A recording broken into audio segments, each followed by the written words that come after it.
Y seguimos entonces. Esperen que se me cerró todo la presentación también. Perdón.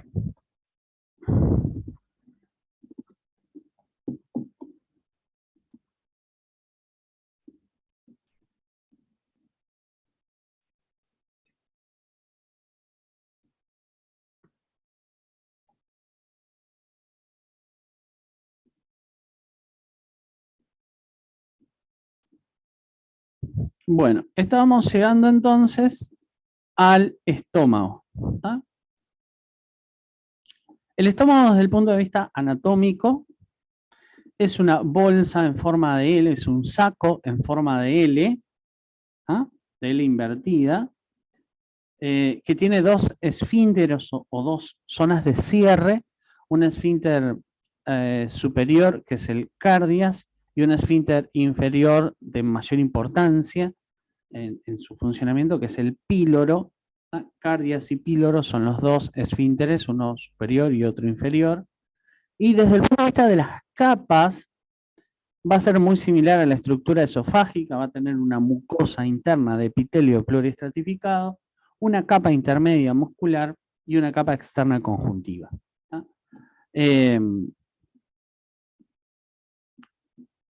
Vamos a anotar entonces, sobre todo lo de los esfínteres es importante. Creo que es 4, si no, así que boca, faringe, esófago, sí. El cuarto es el estómago. Dijimos que tiene forma de saco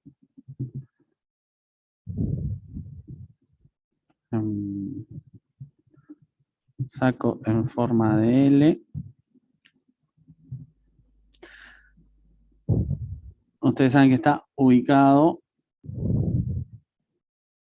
en la zona izquierda de la cavidad abdominal.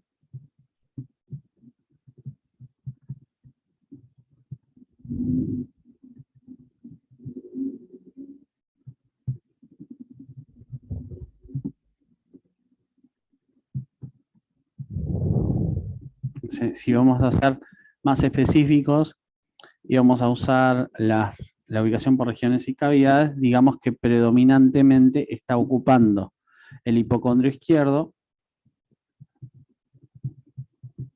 y el epigastrio.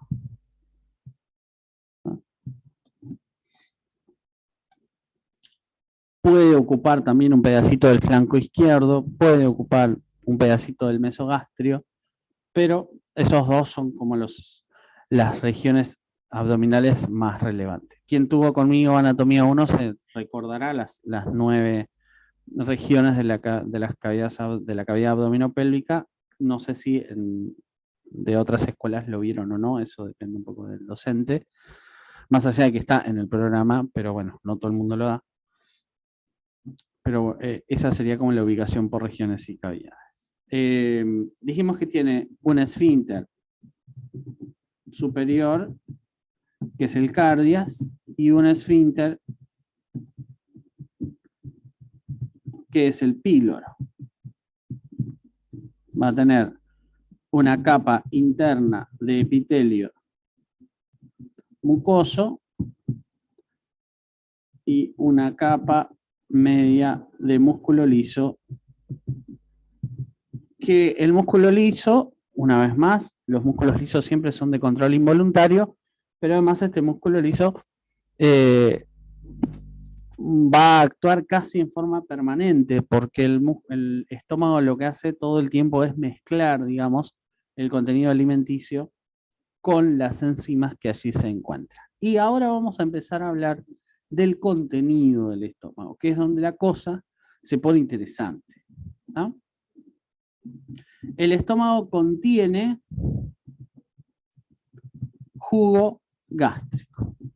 Y del jugo gástrico vamos a hablar ahora. El jugo gástrico es una mezcla de cosas, pero fundamentalmente lo que tiene es las paredes del estómago tienen hay una serie de células de las cuales 4 destacan en forma predominante,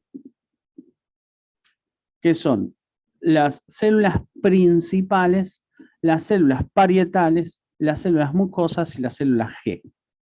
Las células parietales bombean hidrógeno, protones, hidrógeno, hidrogeniones al interior del estómago, formando con el agua, mezclándose con el agua del interior del jugo gástrico y formando ácido clorhídrico. Hay un bombeo de protones hacia el interior del estómago que produce ácido clorhídrico, ¿tá? Por parte de las células parietales. Entonces, debido al bombeo de protones H+, ¿no?, de las células parietales, se forma en el estómago ácido clorhídrico. Eso le da obviamente un pH muy bajo, el más bajo de todos los contenidos orgánicos que tenemos en nuestro cuerpo. No hay ningún lugar más bajo de pH, es decir, no hay ningún lugar más ácido en nuestro cuerpo que el interior del estómago, ¿tá? Tenemos literalmente un tanque con ácido dentro de nuestro cuerpo. Un ácido además bastante, para que se hagan una idea, el vinagre y el limón es un ácido que anda en pH 4. La neutralidad está en pH 7, o sea, el agua es en pH 7, el limón y el vinagre es en pH 4, el ácido clorhídrico es pH 2. Para que se hagan una idea del nivel de acidez que está manejando el contenido estomacal.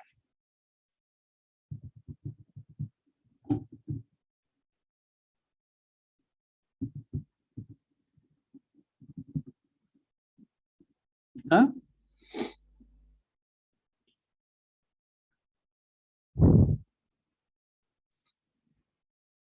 El pH 2 indica entonces que es muy ácido. El ácido clorhídrico claramente va a participar en la digestión química, ¿no?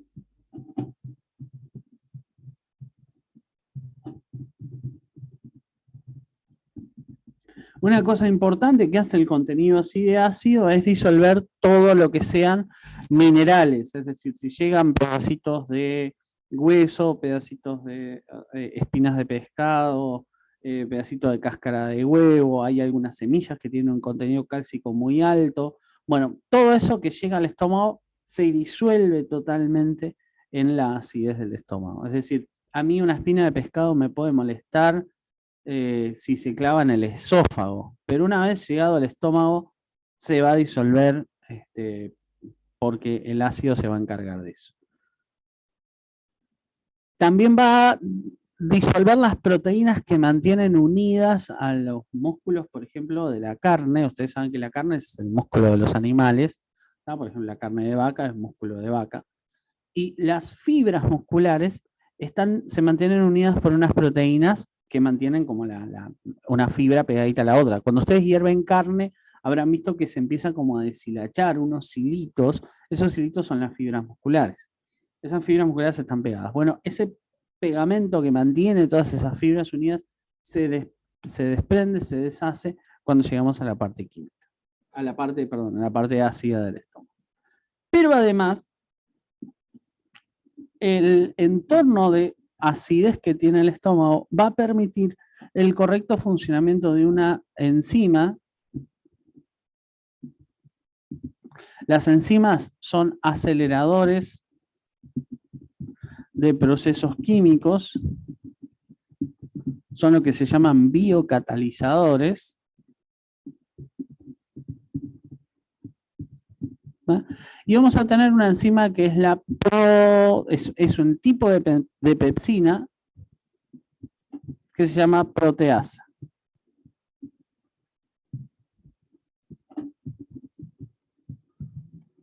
Las pepsinas rompen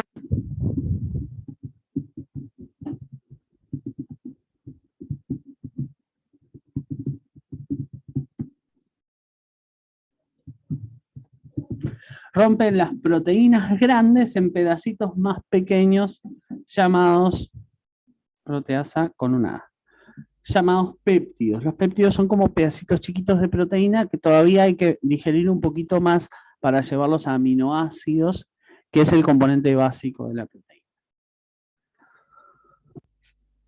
La proteasa es una pepsina muy potente que rompe mucho proteína. Y es un peligro, en realidad, porque si la proteasa se libera más allá del estómago, corremos el riesgo de que empiece a digerir componentes proteicos de nuestro propio cuerpo. ¿Ah? Nosotros tenemos un montón de proteínas formando tejidos, todos nuestros músculos están formados por proteínas, gran parte de la matriz celular de los cartílagos y de los tejidos conjuntivos están formados por proteínas, o sea que las proteínas forman gran parte de nuestra estructura corporal. Si yo dejo libre por ahí una enzima que digiere proteínas, soy capaz de autodigerirme. Entonces, ¿cómo hace el organismo para tener una enzima tan poderosa, tan potente como una proteasa, como la pepsina, perdón, ¿qué puse acá? Disculpen, les puse al revés. Esto es un tipo de proteasa. El nombre de la proteasa es pepsina. Ahora sí. El nombre de la enzima es pepsina y la categoría de la enzima es proteasa.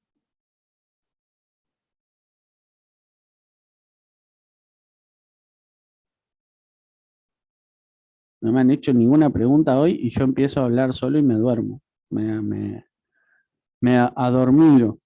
Miren que soy capaz de hablar durmiendo, ¿eh? Yo puedo estar dándoles las clases y que la mitad de mi cerebro se haya apagado. Así que, por favor, este, pueden intervenir, preguntar o participar cuando quieran.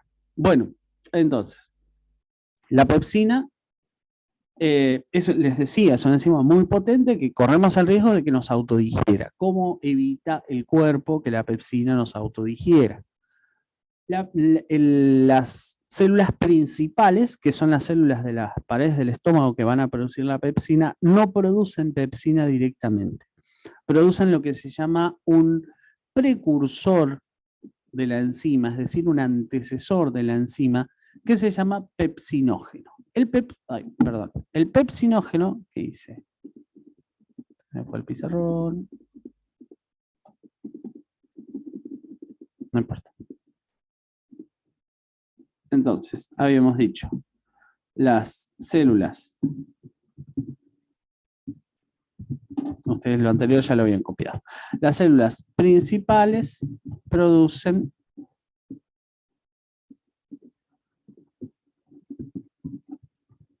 un precursor de la pepsina, que es el pepsinógeno.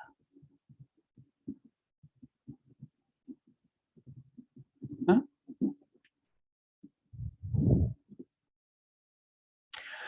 Ya voy a la bilis. La bilis, en realidad, me preguntan por chat qué es la bilis. La bilis no va a llegar todavía, va a llegar en el duodeno. En cuanto lleguemos al duodeno, te cuento lo que es la bilis. Todavía nos falta un pin en el estómago para llegar a la bilis.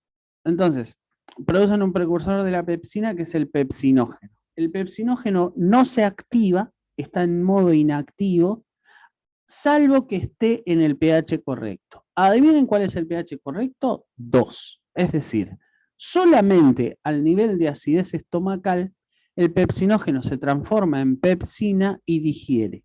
En cuanto sale del estómago, que el pH cambia, que deja de ser tan ácido y además vamos a ver que hay una sustancia ahí que inmediatamente regula la acidez estomacal y disminuye esa acidez, la pepsina se apaga y vuelve a ser pepsinógeno, se inactiva.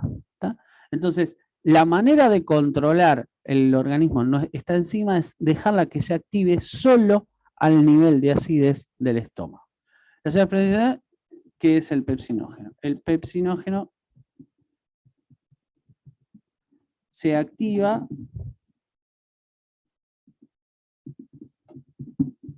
pepsina solo a pH 2, que es el pH estomacal. ¿Tá?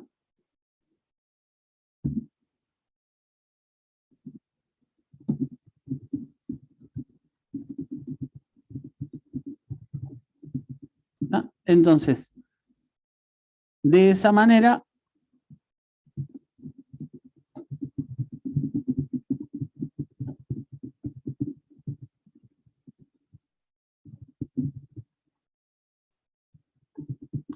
nos aseguremos de que la pepsina no se active fuera del espacio del estómago. Va a sí funcionar internamente en el estómago, pero se va a apagar, digamos, va a volver a su estado inactivo. Voy a poner acá que el pepsinógeno es inactivo.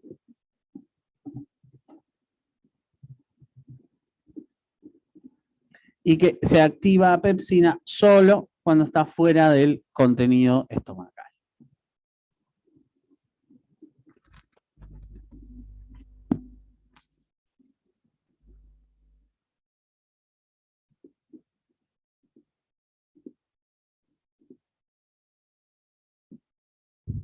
Y ustedes me van a decir, pero a ver, adentro del estómago me estás diciendo que hay un jugo gástrico que tiene ácido clorhídrico. Me estás diciendo que hay una enzima que a ese nivel de acidez es capaz de digerir proteínas. ¿Cómo hace el epitelio del estómago para aguantar todo eso? Porque está todo bien, no sale del estómago, pero ¿y el estómago cómo aguanta? Bueno, el epitelio del estómago tiene un tercer grupo de proteínas. Vieron que vimos las células parietales, vimos las células principales. Ahora tenemos las células mucosas. Tiene muchas más células mucosas que cualquier otro epitelio en el cuerpo y va a producir una gruesa capa de mucus. Esa capa de mucus va a proteger a las células. Es como que ustedes agarren las paredes de su casa y le pongan una capa de grasa.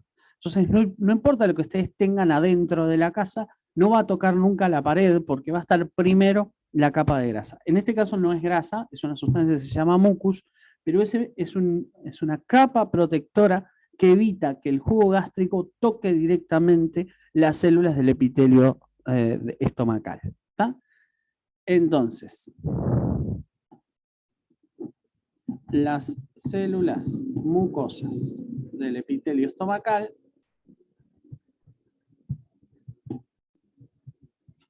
producen mucus, una gruesa capa de mucus que protege a las células de este epitelio del jugo gástrico. ¿Ah?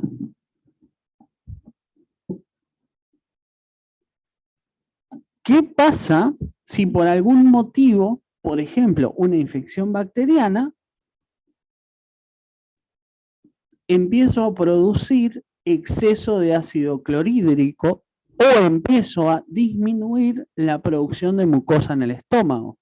Bueno, el jugo gástrico empieza a irritar y dañar las paredes estomacales en un proceso que inicialmente se llama gastritis y que si llega a atravesar el epitelio y generar heridas que llegan al conjuntivo, se va a pasar a denominar úlcera, ¿tá? O gastritis ulcerosa.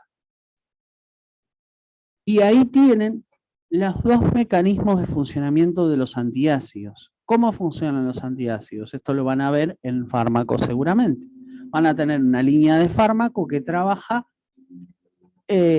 interrumpiendo el bombeo de protones por parte de las células parietales. Yo dije, las células parietales bombean protones que generan ácido clorhídrico. Si yo corto el bombeo de protones, corto la generación de ácido clorhídrico. Esa es una de las vías farmacológicas de disminuir la acidez estomacal.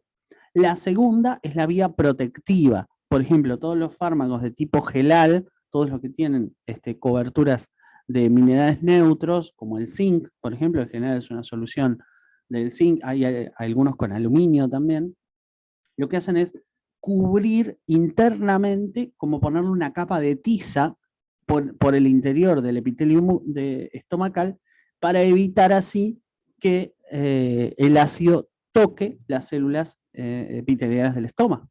Y esa es la segunda forma de actuar de los antiácidos. Entonces tengo dos líneas de trabajo farmacológico, una que tiene que ver con la interrupción del bombeo de las células parietales de protones, y otra que tiene que ver con mejorar la protección mucosa del epitelio estomacal.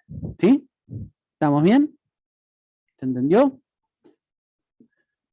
Perfecto. Y ahora sí, cuando terminamos la digestión química y mecánica del estómago, vamos a haber formado como una crema de nutrientes de consistencia muy parecida a lo que sería una sopa crema, ya es algo líquido, pero líquido espeso, que lo vamos a llamar quimo.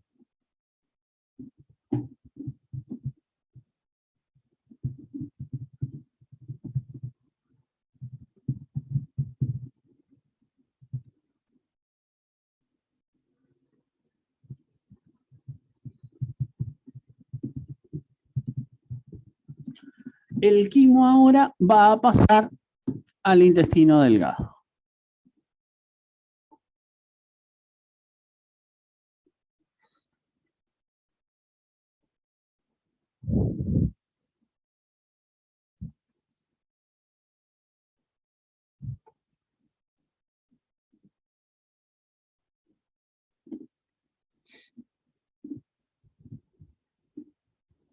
¿Ah? El intestino, bueno, esto es esófago, acá tenemos el estómago, perdón, acá tenemos el estómago, acá estaría el esfínter pilórico y acá entramos al intestino delgado. Y la primera porción del intestino delgado es esta vueltita que está acá, que son 10 centímetros. Esa vueltita son 10 centímetros de intestino que se llama duodeno. Ahí, en esos 10 centímetros de intestino, en el duodeno, pasan un montón de cosas. ¿Tá?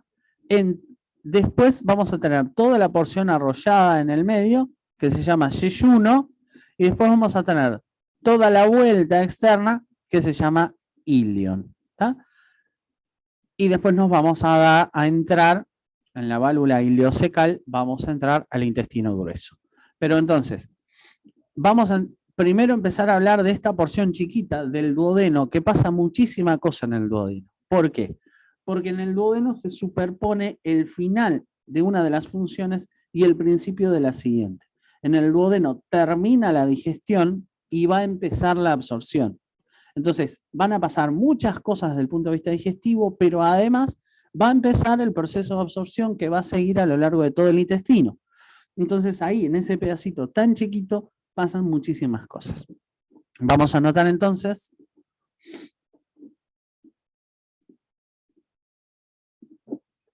duodeno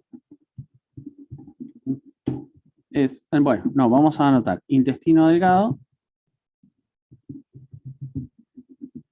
Y tenemos entonces duodeno. Es la primera porción del intestino delgado. Son unos 10 centímetros de largo, donde termina el proceso digestivo y comienza la absorción. Para ser un poquito más justos, más específicos desde el punto de vista fisiológico, la absorción de sustancias pequeñas empieza en el estómago. O sea, ya el estómago, las sustancias que son muy pequeñas, muy finitas, pueden atravesar el epitelio estomacal y llegar a vasos sanguíneos periféricos al estómago. Es decir, que hay una mínima absorción que ya ocurre a nivel estomacal, sobre todo de sustancias no muy grandes. El problema es que el etanol, por ejemplo, el alcohol, es una sustancia que no tiene gran tamaño. Por tanto, el alcohol, el etanol, se puede absorber a nivel estomacal. Eso explica por qué, por ejemplo, desde hace mucho tiempo, la gente, la sabiduría popular, dice que si vamos a tomar alcohol hay que hacer piso primero, ¿no? Te dicen, bueno, no come algo, no tomes con el estómago vacío. Esto es bastante correcto, porque en realidad si yo no tengo nada en digestión estomacal, rápidamente el etanol se va a absorber, ni siquiera va a llegar al intestino, ya se va a absorber en estómagos. O sea, a los pocos minutos de haber ingerido alcohol, ya va a estar el alcohol circulando en sangre. En cambio, si yo tengo quimo en proceso digestivo en el estómago, las paredes del estómago van a estar cubiertas, entonces no se va a poder absorber etanol ahí, va a tener que pasar a duodeno y absorberse en intestino. O sea que el proceso de absorción entre que se ingirió el alcohol y se absorbió realmente, el tiempo es mayor, es más lenta la absorción.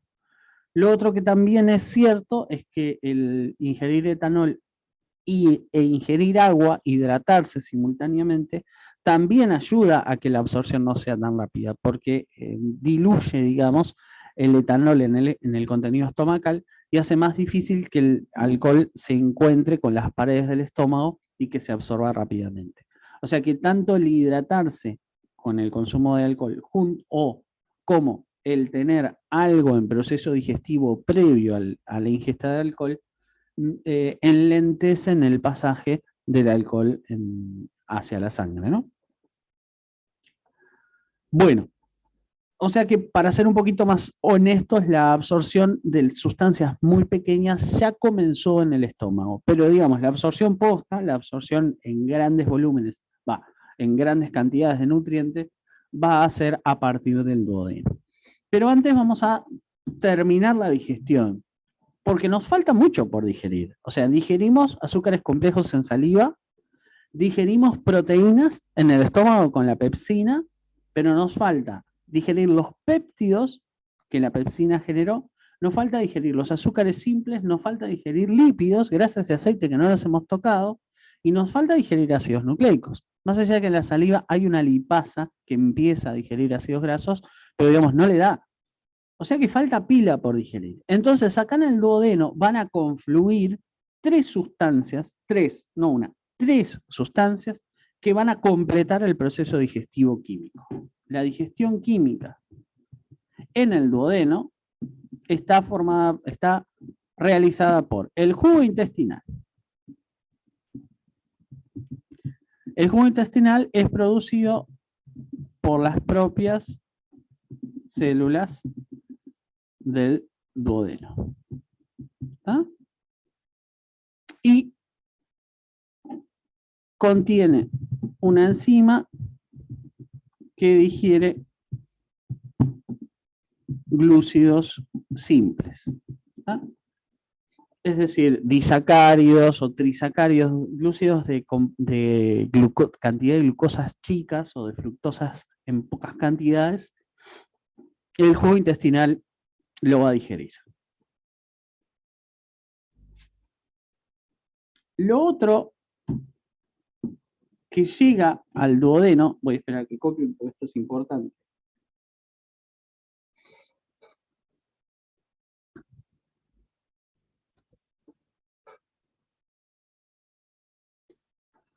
Bueno, lo otro que llega al duodeno es el jugo, es la bilis, que hace un rato una de las compañeras me preguntaba por el chat, bueno, ¿qué es la bilis? La bilis va a llegar al duodeno desde el hígado, no es producida por el intestino, sino que el hígado, en esa función de glándula anexa, va a producir bilis que la va a llevar, la va a almacenar en la vesícula biliar, es decir,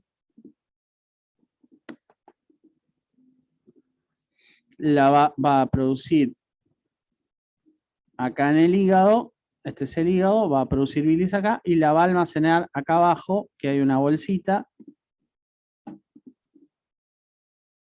que es la vesícula biliar, y la vesícula, tanto desde el hígado como de la vesícula, va a ir un conducto que se llama conducto hepático común, perdón, conducto biliar común, que se va a meter en el duodeno.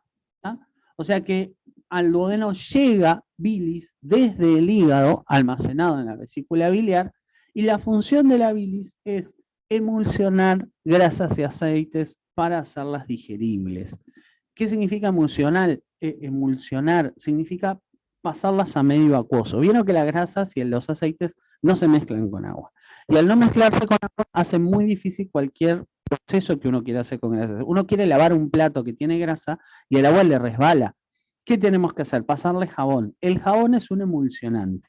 El jabón lo que hace como emulsionante es que la grasa y aceite se incluya en el cuerpo de agua y pueda ser lavado, porque si no va a seguir pegado el plato. Entonces, la bilis, que también es un emulsionante, lo que hace es levantar la grasa y aceite y mezclarla con las enzimas que están en el contenido acuoso y las vuelve digeribles. Si yo no tengo bilis, no puedo digerir grasas y aceites. Entonces, la bilis llega al duodeno desde el hígado y la vesícula biliar a través del conducto biliar común. Es un emulsionante de lípidos. Permite que las grasas y aceites sean tomadas por el medio acuoso y pueda actuar enzimas. O sea, puedo digerir grasas y aceites gracias a que tengo bilis. ¿Ah?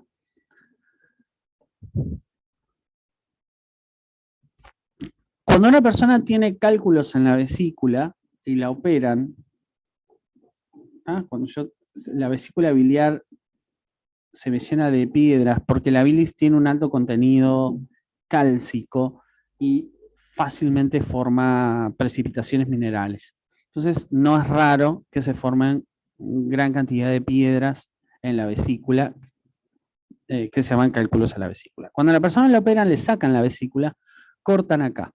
Entonces, la bilis que llega al duodeno no va a estar almacenada previamente, va a llegar permanentemente un goteo de bilis desde el hígado directamente, porque habían dos conductos, ¿se acuerdan? Uno del almacenamiento y otro del hígado. El del almacenamiento desaparece, el del hígado no.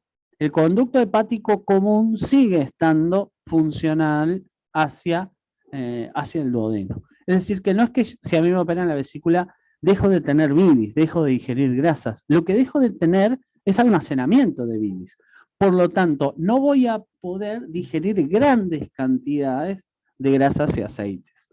Y por eso es que a las personas que están operadas de la vesícula se les receta una dieta que se llama hipolipídica, es decir, baja en grasas y aceites. No es que no puedan consumir ninguna grasa y aceite, porque de hecho tendríamos una serie de problemas nutricionales si no consumimos ningún tipo de grasa o aceite, porque los necesitamos para nuestro organismo.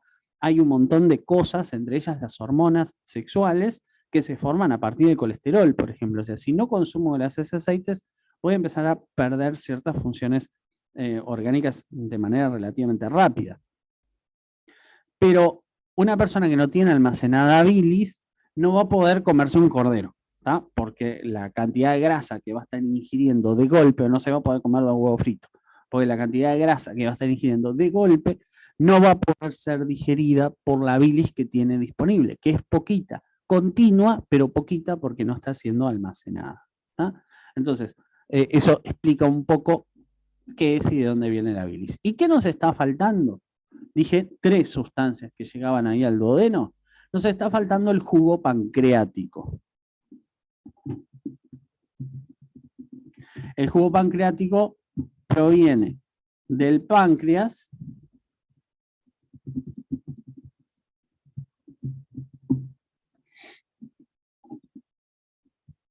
y llega al duodeno por el conducto de Winsburg.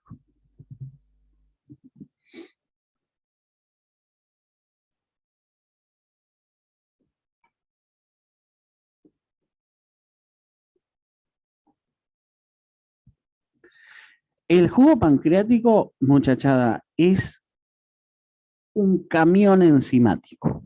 Es decir, digiere todo lo que se le ponga adelante. Digiere glúcidos, digiere lípidos, digiere ácidos nucleicos, digiere péptidos, que no digiere proteínas enteras, pero los péptidos que dejó el estómago sin digerir, los digiere el jugo pancreático. O sea, el jugo pancreático es una animalada digestiva.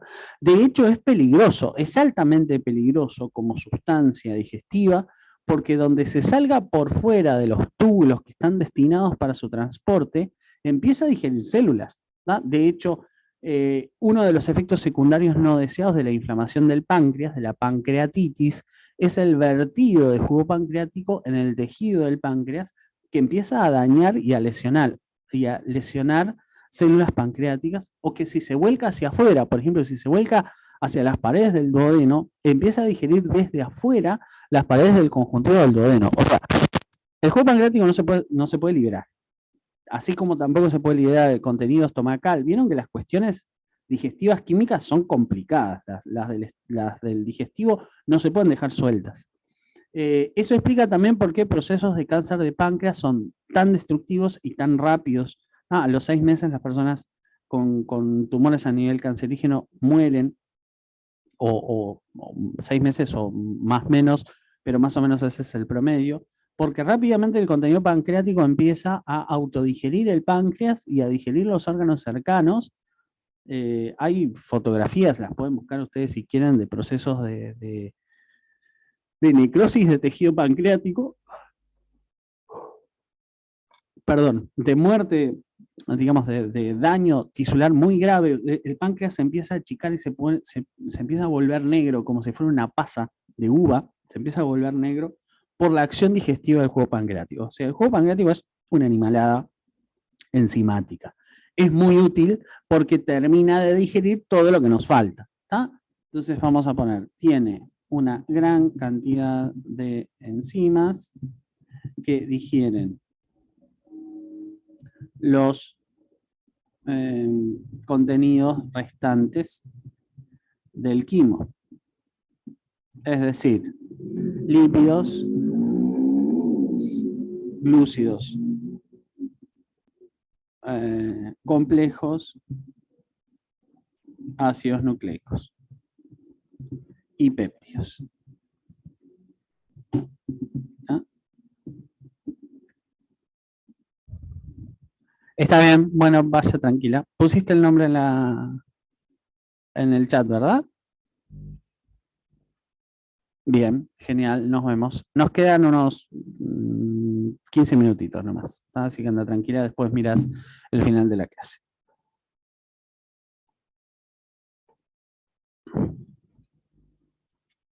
¿Ah? Además,